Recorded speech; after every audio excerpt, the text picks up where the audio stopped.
Bonjour, bonsoir, mesdames, mesdemoiselles et messieurs. Une fois n'est pas coutume, on se retrouve après un certain moment pour une nouvelle analyse d'un chapitre de One Piece parce que il y a des choses à dire. Je pense, n'est-il pas? Bref, générique, on y va, vous connaissez la chanson.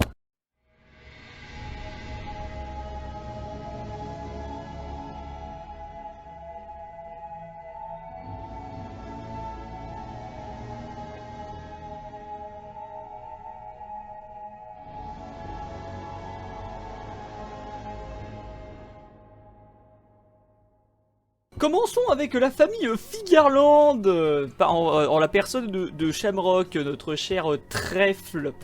Alors, bon, il n'y avait pas grand chose de pertinent à dire avec le 1137 par rapport à ce personnage. Donc, on va revenir sur 2-3 détails, et après on va parler de ce qui se passe dans le 1138 avec lui aussi. Bon, comme je l'ai dit dans l'intitulé, notre cher Shamrock Fingerland est le frère de notre cher Shanks, donc fils de pute, fils de Garling Fingerland, actuel doyen de la guerre, de la science là, enfin bref, je ne vous fais pas un dessin. C'est dans ce chapitre qu'on a une réelle confirmation de qui c'est, de quoi que c'est, puisqu'il dit lui-même que c'est son frangin. Hein, il y avait des personnes qui pensaient encore qu'il s'agirait d'un clone ou de je ne sais pas quelle connerie. Ouais. Bon, après c'est vrai qu'avec celui-ci, tout personnage est susceptible d'être un clone. Tout en étant dans la spéculation, on peut éventuellement admettre le fait qu'ils aient été séparés lors de l'incident de God Valley, hein, avec le fait que Roger l'a trouvé dans un coffre. Alors, ouais. Mais voilà. Oui, j'ai pas plus d'arguments et d'éléments à dire parce que j'ai déjà dit tout ce qu'il y avait d'intéressant sur ce point-là. Je veux dire, tout ce qu'on a, c'est un storyboard. Hein, tout ce que vous voyez en reste, ce sont des fanarts. Et puis, vu que c'est là que Roger l'a trouvé, oui, il n'y a pas midi à 14 h, hein, comme on dit. Mais ce qui est intéressant, c'est qu'on a deux personnes qui sont donc issues de la même famille avec des valeurs différentes par rapport à l'éducation d'une certaine manière qu'ils ont reçue, la famille qu'ils ont eue. Pour le coup, donc d'un côté un gentil méchant pirate et de l'autre un méchant gentil chevalier. Ah, mais vous avez compris l'idée de l'oxymore que j'ai essayé d'exercer. Mais bon, de toute façon, c'est plus une grande surprise parce que avec Red, on avait déjà la confirmation du nom de Figarland pour Shanks. Donc bon, voilà, le gouvernement mondial est quand même au courant de ce qu'il est. C'est pourquoi je pense toujours que Shanks, avec en plus ce que nous dit Shamrock ici, était bien venu à Marie-Joise pour parler aux doyens. Les doyens savent que Shanks est un Figarland. Les dialogues, si c'est Shamrock qui est passé, si ça fait pas très sens si c'est un chevalier divin. Je veux dire, pourquoi sa présence pendant la rêverie, surtout pendant la rêverie, casserait les couilles. Alors que en haut, dans les cieux, là, dans l'enfer du paradis, tout le monde est au courant des chevaliers divins. Hein, je veux dire, Figarland, il paye pas de mine devant les autres. Enfin, ce serait complètement con. Mais bref, voilà. Bref. Pour finir avec Shamrock, on peut juste dire que oui, le Cerbère. Alors, je dirais pas que c'était évident parce que ça l'était pas du tout, mais c'est cohérent avec le fait que, encore une fois, en haut, au paradis, là, dans les cieux, c'est l'enfer. Je veux dire, putain, Sabo l'a dit 500 fois. Encore heureux qu'avec toutes ces histoires de pentagrammes, avec toutes ces conneries, on ait des références aux trucs pas gentils. Et donc bon, vu que lui c'est le chef des chevaliers divins, c'est le dernier rempart avant Hadès, avant Im, avant toutes ces conneries. Donc logique, pas prévisible. Ne faites pas dire ce que j'ai pas dit. En parlant des chevaliers divins, que la transition est bien faite. Alors bon, déjà ce sont des FDP. Après je sais plus si ça avait été confirmé ou pas, mais à mon sens, du recul que j'ai, il y a un côté vachement, comment dire, ah merde, signe astrologique. Mais je ne sais plus sur quoi c'était basé. Ouais, mais bon, mais bref, je crois que ça avait déjà été dit qu'ils étaient 12. Donc ça ferait sens. Et puis bon, après encore une fois, on fait que spéculer, hein, il n'y a pas grand chose d'intéressant de plus à dire. Cependant, ce sont des gros enculés puisque je fais que de me répéter. De ce fait, donc, ils n'ont pas l'opportunité et la possibilité de convaincre, plutôt de forcer notre cher Loki. Donc, bon, on essaie de le laisser entre guillemets pour mort, même si c'est quand même quelqu'un de très important. Hein, on voit qu'ils le veulent vraiment dans leur équipe. De ce fait, c'est une menace qui est forcée sur les enfants. C'est pas gentil de faire ça, mais bon, de toute façon, ils vont appeler quelqu'un en rappel, enfin, un rappel en aide, pardon. Et cette personne, on ne sait pas qui c'est, mais c'est forcément l'un des connards divins, puisque Gunke l'a dit, on va appeler un autre connard. Nous verrons bien quel est le candidat, une tête que nous connaissons déjà, ou un nouveau. Après, chose intéressante quand même à noter, c'est que les chevaliers divins de God Valley ont vieilli, théoriquement. Mais c'est leurs descendants qui sont l'actuelle garde des Chevaliers Divins. Parce que bon, Fingerland, il est vieux, avant il était jeune, et puis bah maintenant c'est son fils qui est Chevalier Divin. Donc enfin, vous voyez un peu le schéma que je veux dire. C'est-à-dire que là, oui, ok, peut-être que ces personnages ne sont pas vraiment tout jeunes, mais on risque de retrouver leurs descendants. Pardon, je meurs. Avant d'attaquer des éléments un peu plus gros et de Loki, on va parler vite fait de notre cher inconnu, notre cher Ombreman, comme j'aime l'appeler. Alors, j'avais émis l'hypothèse que ça pouvait être Louis Arlette, mais là, c'est quasiment confirmé à 495 000%. Ben, c'est Gaban. Enfin, c'est sûr, quasiment sûr en fait. Enfin, avec la mise en scène qui est présentée, avec le découpage. Enfin, si c'est pas Gaban, je vais pas m'engager à faire un truc, mais c'est sûr. Même si, bon, je faisais partie des connards qui pensaient aussi que c'était Shiki. Mais enfin, le fait que ce serait Gaban, ça mettrait plus de sens parce que bon, bah Shanks il est sur Erbaf pas en tant qu'empereur, donc forcément, enfin ce serait logique, ça ferait sens en tout cas. Donc bon, je tiens à vous présenter mes excuses sur ce fait. J'ai pensé que c'était Arlette, j'ai pensé que c'était Shiki, mais non, notre cher Monsieur Chapeau serait Gaban. Encore une fois, à voir dans la suite, parce que si ça se trouve on est pas à l'abri d'une surprise. Si ça se trouve, hey, c'est encore vivant. Non, je déconne. Je sais, c'est une plaisanterie, certes de mauvais goût, mais c'est une plaisanterie. Passons à Loki, et non pas la série de... Ah, ferme ta gueule. Passons à Loki, donc. Alors, ça va vous étonner ce que je vais dire en termes d'analyse pure, mais Loki, il est fort. Vu qu'il résiste aux coups de poing.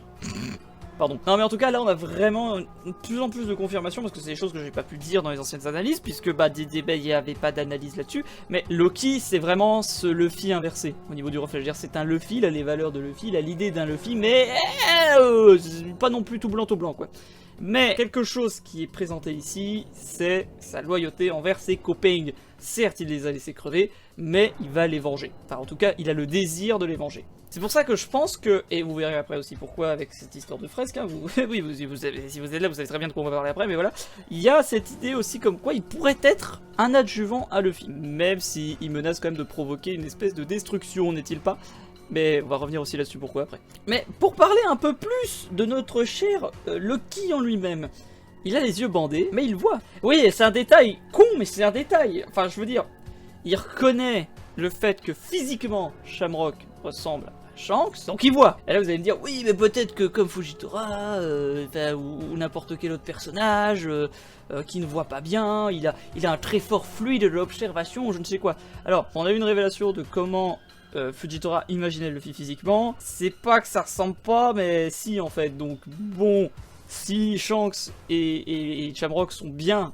physiquement sont bien vus par Loki et qui voit. C'est un détail, mais c'est un détail qui a quand même son importance. Et bon, pour mettre une couche sur la spéculation autour de son fruit, avec les infos qu'on a sur cette maudite fresque, j'ai envie de dire que c'est probablement le fruit du dragon, mais pas le fruit du dragon, genre, vous savez, le fruit exotique là, qui a aucun goût mais qu'on aime bien. Je vais ma vie. Bon. Parlons peu, parlons bien, parlons de cette maudite fresque. Alors, il nous est présenté plusieurs éléments sur cette fresque. Déjà, elle est présentée par Ripley comme étant le rêve d'un enfant. Alors, je veux pas m'avancer, hein, mais... Luffy, c'est un peu le rêve, c'est un peu un enfant qui... Putain, je suis désolé, c'est tellement de la merde comme je l'ai expliqué, mais bon, vous avez l'idée. Je veux dire... En plus c'est marrant parce que bon j'ai commencé les analyses avec le fameux rêve de Luffy donc bon bah bref on le sait toujours pas son rêve mais voilà. Est-ce que son rêve ce serait pas d'unir les peuples lol Bref pardon excusez-moi je m'avance toujours un peu je suis en hors sujet je dis vague. Vraiment que je pense à me flinguer un de ces quatre. La fresque est donc en lien avec un livre le Hailey qui est présenté comme Zoro comme étant un livre avec des interprétations différentes tout à chacun parce que c'est quelque chose qui est très vague. Alors si on met un peu en lien ces éléments, on va parler de la fresque après, on va parler du bouquin d'abord, et on va prendre la traduction qui n'est pas officielle pour le coup, parce que bah là je fais des vidéos avant que la sortie avec la traduction officielle sorte, donc c'est pour ça que c'est un peu compliqué à ce niveau-là. Donc bon, il se peut qu'il y ait peut-être des légers détails qui changent. Au cas où ça se fait, et que je le remarque, je le mettrai en commentaire épinglé. S'il n'y a pas de commentaire épinglé, c'est que bah normalement tout va bien dans le meilleur des mondes, comme on dit. Donc c'est présenté en 3 parties. 3 mondes, qui seraient donc 3 époques, qui va pas y aller par 4 chemins, 4 versions de Nika. Eke, bah Nika lui-même, Joy Boy et Luffy. Oui, parce que Ripley le dit, mais le 3e monde est censé être le monde actuel. Alors, je vais vous lire le premier monde et après je vais vous parler un peu de l'interprétation de ce que ça pourrait donner. Sur Terre, il y avait les flammes. Des flammes, connard, je ne sais pas lire. Les hommes consumés par leur avidité touchèrent le soleil interdit. Les esclaves se mirent à prier et le dieu soleil répondit à leur appel. Mais le dieu de la terre, rempli de colère, se dressa. Avec le serpent des flammes infernales, ils unifèrent leurs forces. Le monde tout entier fut englouti dans la mort et l'obscurité. Jamais plus leurs chemins ne se recroisèrent. Alors, sur Terre, bah c'est assez simple. C'est le monde dans lequel ils sont. La première partie, en tout cas, me semble présenter le fait qu'il y ait des hommes qui ont eu accès à une technologie assez pas mal, qui leur ont permis d'avoir des éléments beaucoup trop puissants. Hein, si on prend la fresque, en tout cas, en exemple, alors oui, on va la redétailler après, mais là c'est juste pour aussi un peu illustrer, parce que c'est ce que je vais dire, sinon ce que je vais dire va être très vague, mais avec quelque chose qui ressemble énormément à la technologie qu'on a vue sur Egghead. Donc le côté avidité, l'homme qui est consumé par cette dite avidité, enfin ça ferait sens par rapport à ça. On voit ensuite que les esclaves se sont mis à prier. Donc là, y a rien de plus évident, hein. Nika, dieu du soleil, qui arrive et qui leur casse la gueule. Dieu de la terre, ça pourrait être Im, même si on sait pas trop l'âge qu'il a et tout. Enfin, déjà on sait qu'il a probablement plus de 800 ans vu qu'il a affronté Joy Boy, mais peut-être même qu'il sera encore plus vieux et qu'il aurait affronté Nika. Ou alors ce serait son ancêtre ou quelque chose comme ça, en tout cas de mon point de vue. Et l'espèce de gros serpent qu'on voit derrière, ce serait Redline.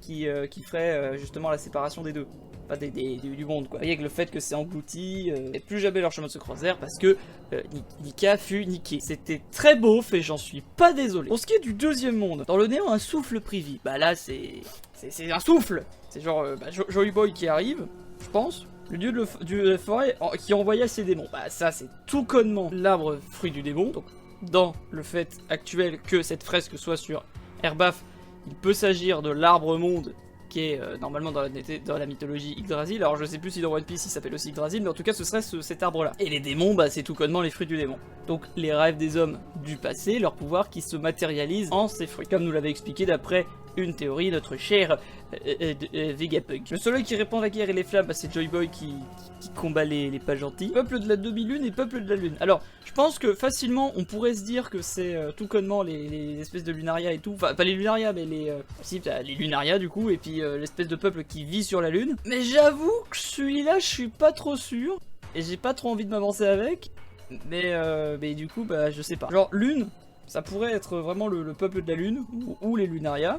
Et la demi-lune, bah ça pourrait être, parce que bah physiquement ça y ressemble, le clan du Di. Mais je suis pas vraiment sûr de cette interprétation, j'ai peur d'extrapoler le truc. Après les hommes qui tuèrent le soleil qui deviendrent dieux, bah ça c'est tout connement les dragons célestes qui ont tué Joy Boy et qui sont devenus dragons célestes. Plutôt connards célestes, avec après les chevaliers divins, etc., etc. Après, parce que le monde est bien fait, le dieu de la mer, il était pas content, alors qu'est-ce qui s'est passé? Il a donné une malédiction, la malédiction sur les fruits du démon. Logiquement, pardon. Et plus jamais leurs chemins ne se recroisèrent puisque Joy Boy est mouru. Et 3e monde, donc monde actuel, dans le chaos il y avait le vide. Ce vide c'est le siècle oublié et ce qu'il y a avant, donc Nika, Joy Boy, toutes ces époques qui datent à 800, 900 ans et sûrement encore plus lointain. Après bon, bah c'est impossible parce que bon, en anglais c'est le Void Century, donc forcément, voilà. Les traces défavorables qui se souviennent du jour promis. Bon là on est sûrement aussi dans cette idée un peu d'éléments de ce qui va arriver, etc. La voix de la lune fragmentée résonne, donc c'est pour ça que je dis que peut-être tout ce qui est lune et tout, il y a un rapport avec le Di, parce que ça ce serait la voix, la volonté du Di qui résonne au travers du monde malgré tout, et qui est fragmenté, parce que bon, les Di ne savent même plus la signification de leur propre nom. Donc forcément, il y a peut-être un lien. Dieu du soleil qui danse et sourit, bon bah ça c'est Luffy quand il a éveillé son fruit, donc il est devenu, qu'il a éveillé, oui, qu'il est devenu Nika techniquement, voilà. Et tout en guidant le monde vers sa fin. Donc là, c'est le monde actuel, le monde gouverné par les dragons célestes et par Im et les doyens et tout le bordel. Ça, ce serait le fameux monde qui est vers sa fin. D'où le fait que Carrie, bon bref, la sirène voyante là, elle a eu une vision concernant la destruction de l'île des hommes poissons. La destruction de l'île des hommes poissons viendrait au fait que les peuples s'unissent, avec justement le fait que le pays des voix ouvrirait ses portes, etc., etc. Le côté, le monde est détruit, mais sur quelque chose de positif, en ouvrant leurs frontières, détruit pour être unis. Enfin, je sais pas si ça fait sens ce que je dis, mais voilà. Donc le soleil reviendra, ça c'est Luffy qui revient avec justement sa forme de Gear 5. Cette nouvelle aube, bah c'est cette fameuse unification entre tout le monde là, et se recroiser à nouveau, en termes d'interprétation brute, ce serait le fait que justement, bah là cette fois-ci, Luffy gagne. Parce que là si on voit la fresque, vraiment si on l'analyse vraiment comme un gros porc, on voit vraiment énormément d'éléments, hein. Donc déjà on a le fameux gros serpent qui représenterait la séparation. Enfin, je veux dire, physiquement, il ressemble. Alors, je sais dire que ça ressemble, c'est pas un argument, mais il ressemble. Après, on a justement cette vieille technologie qui serait utilisée. Et cette technologie, bah, ça aurait aussi un lien avec les armes antiques, l'espèce de grosses machines avec les gratte-ciel qui versent de la fumée. Enfin, moi, ça me fait vraiment penser à Pluton, un espèce de gros bateau là. À l'intérieur, il y a Noah avec différents animaux qui. Enfin, on voit, je veux dire. On a ce côté déluge, je veux dire, là on a deux espèces enfin deux personnes qui ont l'air de la même espèce en mode faut les sauver pour les reproduire, un truc comme ça. Là ça pourrait être justement les esclaves qui travaillent pour justement alimenter ça. Et alors, détail intéressant, il y a 20 esclaves, enfin il y en a 19 pardon. Oui. Est-ce que ça pourrait pas être les 19 royaumes qui se sont après assiégés au bottes du gouvernement ? Avec devant Lily, le 20e royaume, donc Alabasta, qui n'a pas accepté ça. Et qui, eux, justement, ces esclaves-là, deviennent, dans l'ère suivante, les dragons célestes. Ça pourrait être ça. Avec la lune qui est toujours présente, Maxime, bien entendu. Là, on a l'arbre monde avec ses fruits, là, enfin, le dieu de la terre. Et l'espèce de dragon. Alors voilà, c'est pour ça que je pensais que je pense que Loki peut avoir un espèce de fruit du dragon. Parce que ce serait le fruit puissant d'Herbaf, et si cet arbre-là est bien l'arbre Yggdrasil d'Herbaf, ça ferait sens. Et donc pour moi, c'est ça le fameux fruit mythique.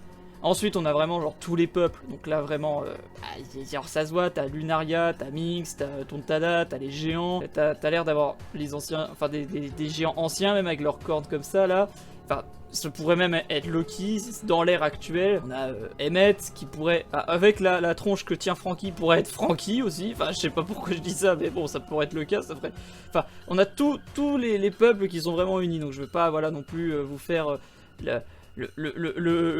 le non-respect de votre personne et de votre intelligence pour tous vous les décrire, mais voilà, exemple tout con, mais on voit des samouraïs, on voit des...